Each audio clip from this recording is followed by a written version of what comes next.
नमस्कार, किसान समाचार में आपका स्वागत है। मैं हूं रेशमा आपके साथ। आइए नजर डालते हैं इस वक्त की हेडलाइंस पर। केंद्रीय मंत्री डॉक्टर एल मुरुगन ने मंगलवार को मध्य प्रदेश के प्रथम मत्स्य आहार संयंत्र का किया दौरा। कहा, भारत में पहली बार प्रधानमंत्री मत्स्य संपदा योजना में 20,000 करोड़ रुपए का किया गया प्रावधान। मत्स्य पालन करने वाले और खेती करने वाले किसानों को किसान क्रेडिट कार्ड की दी गई है सुविधा। मछुआरे हो रहे हैं लाभान्वित।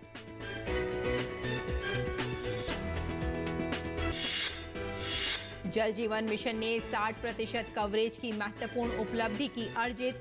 11.66 करोड़ घरों और 58 करोड़ लोगों को घर में नल से स्वच्छ पेयजल हो रहा है उपलब्ध। भारत सभी के लिए सुरक्षित और किफायती पानी के लक्ष्य को समय से पहले ही कर लेगा हासिल।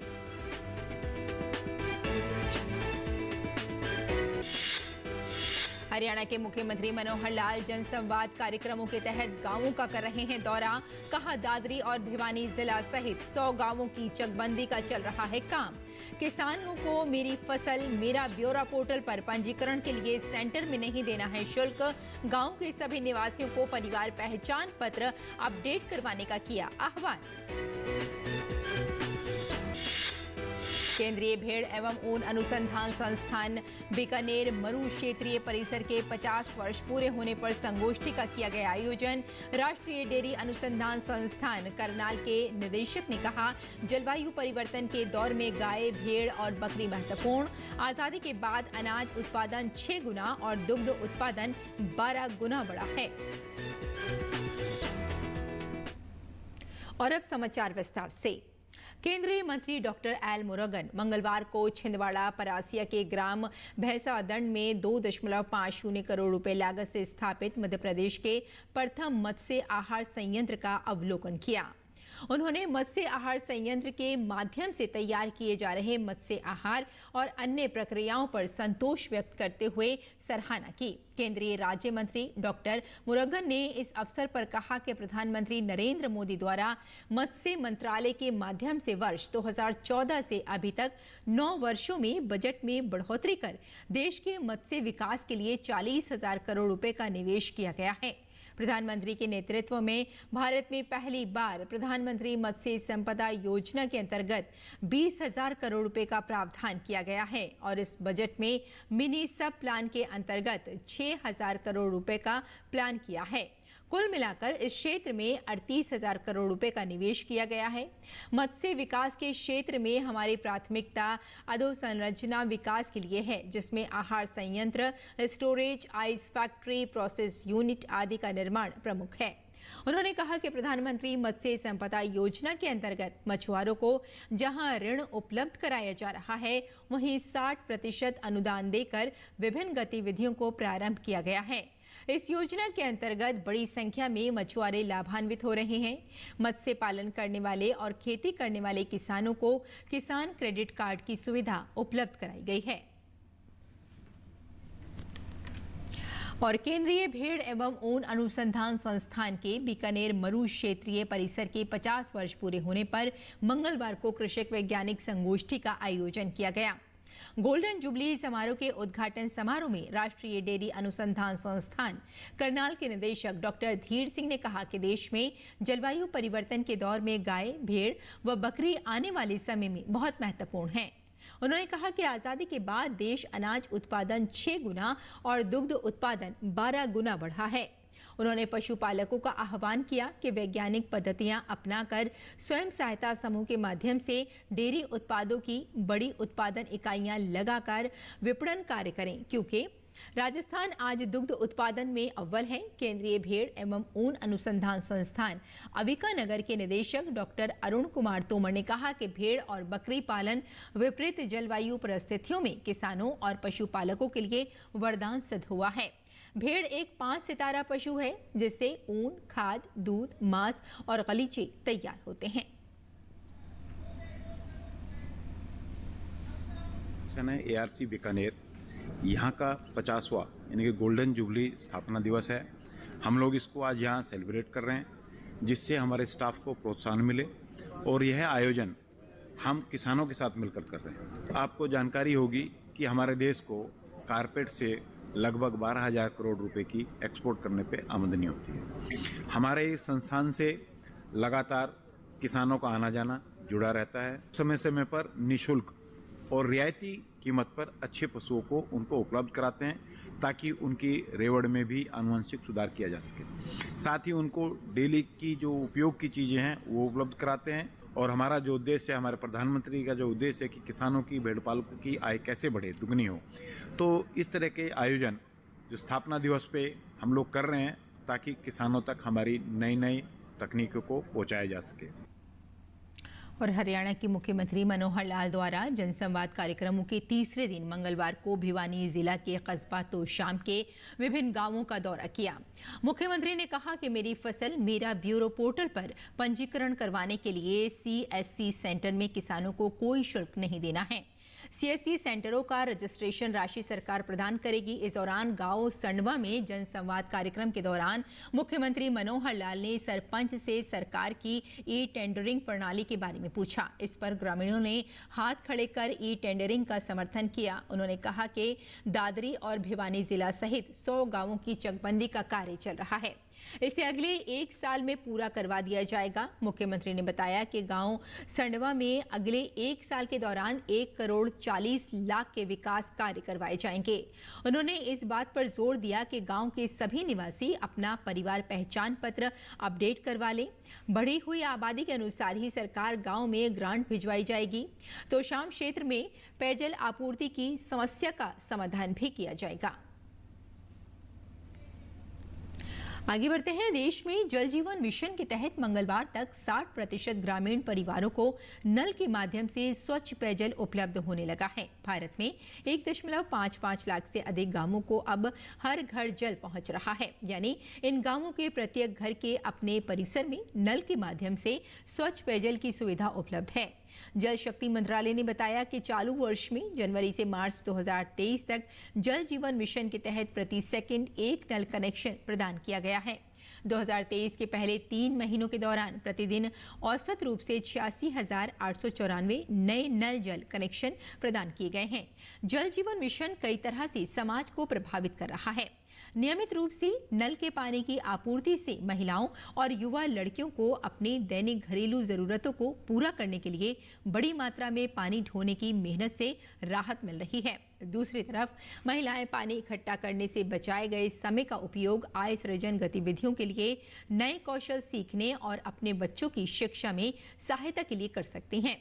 पानी इकट्ठा करने में अपनी मां की मदद करने के लिए किशोरियों को भी अब स्कूल नहीं छोड़ना पड़ेगा। और मध्य प्रदेश के मुख्यमंत्री शिवराज सिंह चौहान की अध्यक्षता में मंगलवार को मंत्रालय में मंत्री परिषद की बैठक हुई, जिसमें प्रदेश के हित में कई अहम निर्णय लिए गए। सरकार ने तय किया है कि ओले बारिश से चमक छोड़ चुके और पतले हुए गेहूं की भी समर्थन मूल्य पर खरीदी की जाएगी।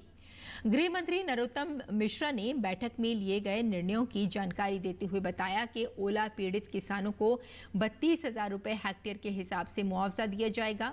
मुख्यमंत्री चौहान ने ओला प्रभावित जिलों के प्रभारी मंत्रियों से गांव-गांव जाकर किसानों से चर्चा करने को कहा है। उन्होंने कहा कि जिन जिलों में ओले गिरे हैं वहां प्रभारी मंत्री खुद एक बार चेक कर लें। उनकी रिपोर्ट के बाद ही हम कार्यक्रम कर सिंगल क्लिक के सारे जिलों में एक साथ मुआवजा राशि डालेंगे। किसानों को फसल बीमा योजना का लाभ भी मिल जाएगा, ये भी सुनिश्चित करना है।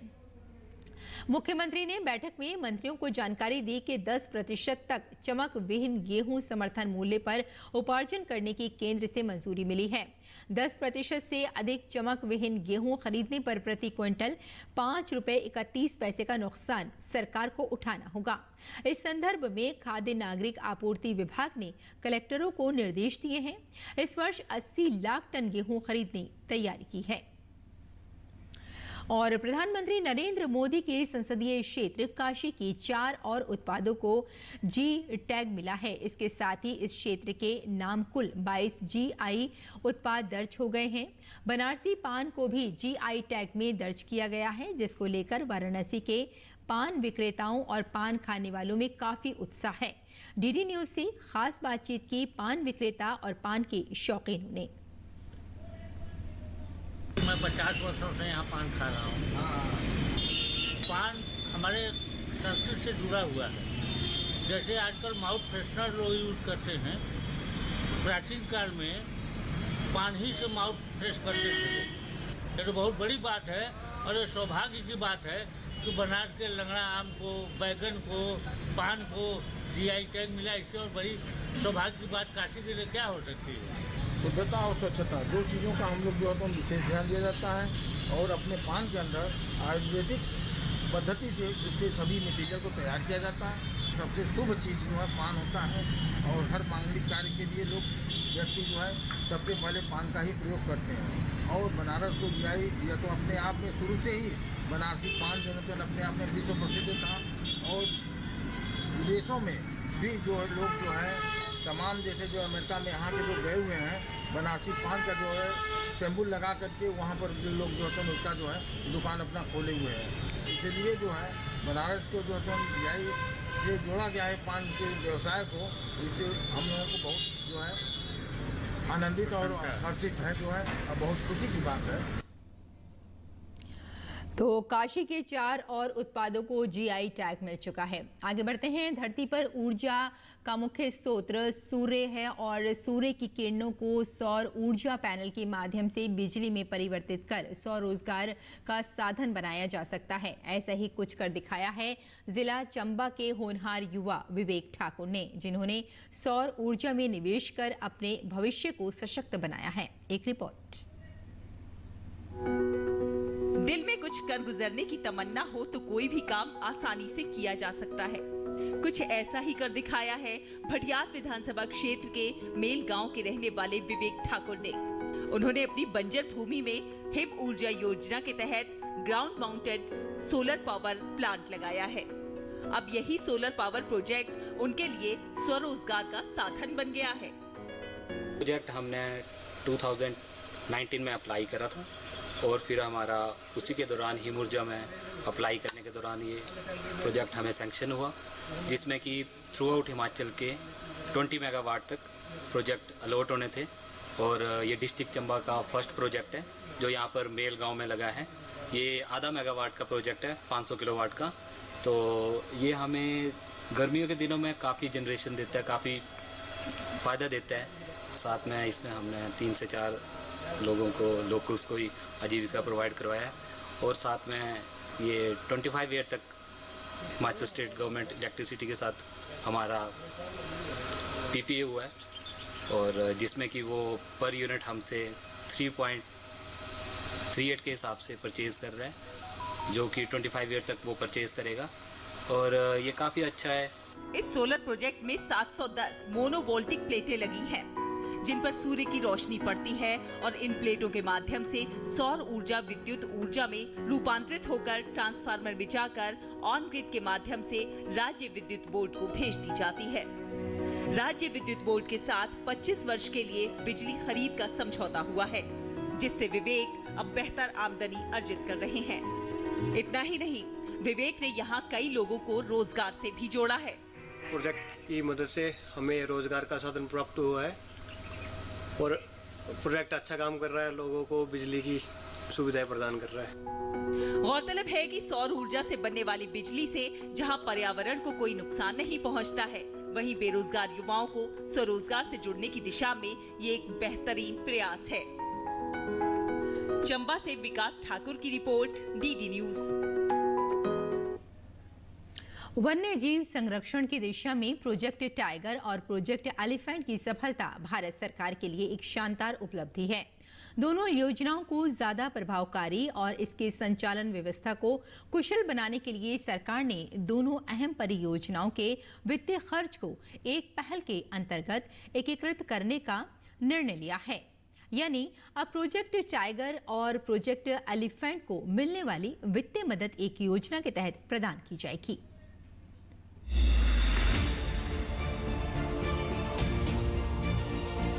प्रोजेक्ट टाइगर और देश में हाथियों की संख्या में उल्लेखनीय वृद्धि हुई है। भारत सरकार वन्य जीव संरक्षण की दिशा में लगातार कदम उठा रही है। वन्य जीवों की संख्या में वृद्धि भारत सरकार के इसी प्रयास का नतीजा है। वन्य जीव संरक्षण के मोर्चे पर सफलता की ये कहानी सरकार की गंभीरता को बयां कर रही है। प्रोजेक्ट टाइगर के 50 साल और प्रोजेक्ट एलिफेंट के 30 साल पूरे होने के उपलक्ष्य में सरकार ने वन्य जीव संरक्षण की दोनों अहम परियोजनाओं के वित्तीय खर्च को एक पहल के अंतर्गत एकीकृत करने का निर्णय लिया है। नए वित्तीय वर्ष में केंद्र सरकार ने राज्यों से दोनों परियोजनाओं के वित्तीय समावेशन को लेकर सामान्य वार्षिक योजना पर एक रिपोर्ट जमा करने को कहा है। प्रबंधन के स्तर पर दोनों परियोजनाओं की निष्पक्षता, क्रियाशीलता और प्रभावकारिता पूर्व की भांति नियमित रूप से चलती रहेगी और क्रियान्वयन और क्रियाकलाप में पारदर्शिता भी पहले की तरह बनी रहेगी। सिर्फ प्रोजेक्ट टाइगर और प्रोजेक्ट एलिफेंट को मिलने वाली वित्तीय मदद एक योजना के तहत ही प्रदान की जाएगी। अब नए प्रावधान के तहत प्रोजेक्ट टाइगर और प्रोजेक्ट एलिफेंट के लिए 2 वार्षिक संचालन योजनाओं के स्थान पर एक वार्षिक संचालन योजना होगी। नई योजना के लागू होने से वित्तीय खर्चे का कुशल एकीकरण होगा, संसाधनों के लिए उपयोग की सुविधा प्रदान होगी, समय की बचत होगी और दोहराव की समस्या से छुटकारा मिलेगा। राष्ट्रपति द्रौपदी मुर्मू 7 अप्रैल को असम के काजीरंगा राष्ट्रीय उद्यान में 2 दिवसीय गज उत्सव का उद्घाटन करेंगी। यह उत्सव प्रोजेक्ट एलिफेंट के 30 वर्षों के संचालन की उपलब्धि को मान्यता प्रदान करेगा। हाथियों को संरक्षण प्रदान करने के उद्देश्य से भारत सरकार ने 1991 से 1992 में प्रोजेक्ट एलिफेंट की शुरुआत की थी। इसके तहत हाथियों, उनके आवासों और प्रवास मार्गों को संरक्षण प्रदान करना है। हाथियों और मनुष्यों के बीच होने वाले विवादों का निपटारा और भारत में बंदी हाथियों के स्वास्थ्य की सुविधा को सुनिश्चित करना है। दुनिया की 60% से अधिक जंगली हाथियों की आबादी भारत में है। हाथी देश में मुख्य रूप से दक्षिणी और पूर्वोत्तर भारत के साथ साथ पूर्व, मध्य और उत्तरी क्षेत्रों में पाए जाते हैं। तापस भट्टाचार्य की रिपोर्ट, डीडी न्यूज।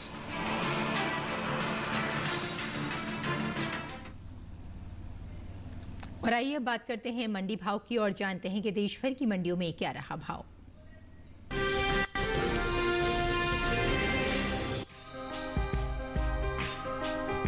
कृषि उपज मंडियों में इन दिनों गेहूं की आवक सामान्य बनी हुई है।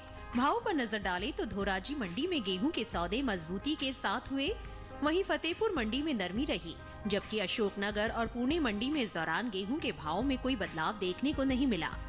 एग्मार्क नेट के मुताबिक गुजरात की धोराजी मंडी में 3 अप्रैल को गेहूं का भाव रहा 2190 रुपए, 4 अप्रैल को 35 रुपए बढ़कर इसका भाव 2225 रुपए हो गया। वहीं मध्य प्रदेश की अशोकनगर मंडी में इस दौरान गेहूं के सौदे स्थिर भाव पर हुए। यहां दोनों दिन यानी 3 और 4 अप्रैल को गेहूं का भाव 2125 रुपए पर बरकरार रहा। वहीं महाराष्ट्र की पुणे मंडी में भी स्थिर भाव का सिलसिला जारी रहा। यहाँ 3 अप्रैल को गेहूं का भाव रहा 4250 रुपए, जो कि 4 अप्रैल को भी 4250 रुपए पर टिका रहा। जबकि उत्तर प्रदेश की फतेहपुर मंडी में 3 अप्रैल को गेहूं का भाव रहा 2245 रुपए, जो कि 4 अप्रैल को 5 रुपए टूटकर 2240 रुपए पर आ गया। गेहूं की उपज की बात करें तो इस साल देश में घरेलू स्तर पर गेहूं की पैदावार रिकॉर्ड स्तर पर जा सकती है, जिसका असर गेहूं के बाजार भाव पर पड़ता दिख सकता है। कृषि मंत्रालय की ओर से जारी दूसरे अग्रिम अनुमान के मुताबिक साल 2022-23 के दौरान देश में गेहूं की उपज 1,121,82,000 टन अनुमानित है, जो पिछले साल के उत्पादन की तुलना में 44,40,000 टन अधिक है। जबकि बीते साल इस दौरान देश में गेहूं की पैदावार 1,77,42,000 टन रही थी।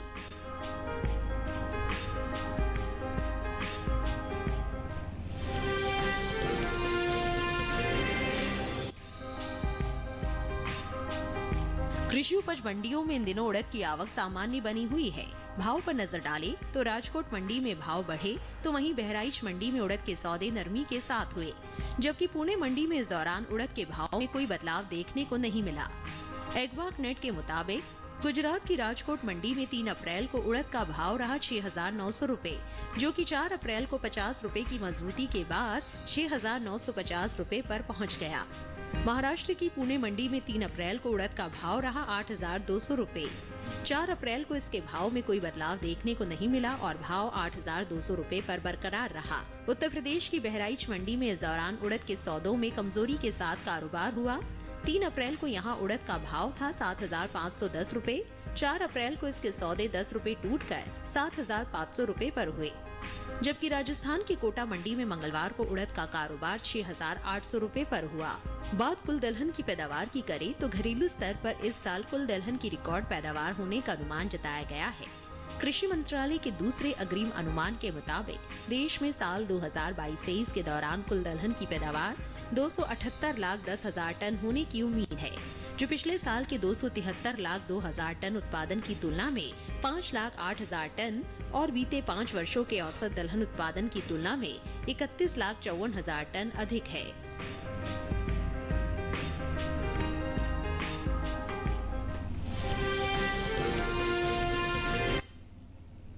और अब बात करते हैं मौसमी खेती की और जानते हैं कि इस मौसम में किसान कैसे रखें अपनी खेती का ख्याल।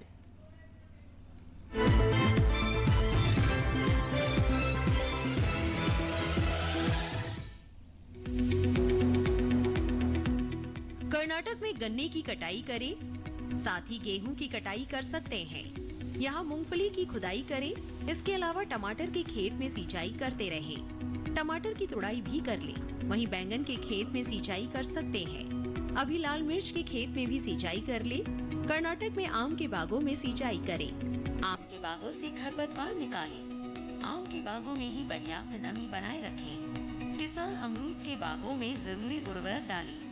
इस समय अदरक की बुआई करते रहें। इसके साथ ही हल्दी की बुआई के लिए समय उपयुक्त है। कर्नाटक में मक्के के खेत में पर्याप्त नमी बनाए रखें। केरल में धान की रुपाई करें। धान के खेत में जरूरी उर्वरक का इस्तेमाल कर सकते हैं। धान के खेत में सिंचाई करें। यही नारियल के खेत में सिंचाई करते रहें। नारियल के खेत में पर्याप्त नमी बनाए रखें। अभी काली मिर्च के खेत में सिंचाई कर ले। साथ ही केले की रुपाई कर सकते हैं। केले के खेत में सिंचाई करें। इस समय सुपारी के खेत में सिंचाई कर सकते हैं। वहीं किसान सुपारी की बुआई करते रहे।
उखाड़ कर जला दे। टमाटर में पत्ती, तना और फल भेदक कीट लगते हैं। इससे ग्रसित पत्तियां गिर जाती हैं। रोकथाम के लिए विशेषज्ञों की सलाह पर उचित दवाओं का छिड़काव करें।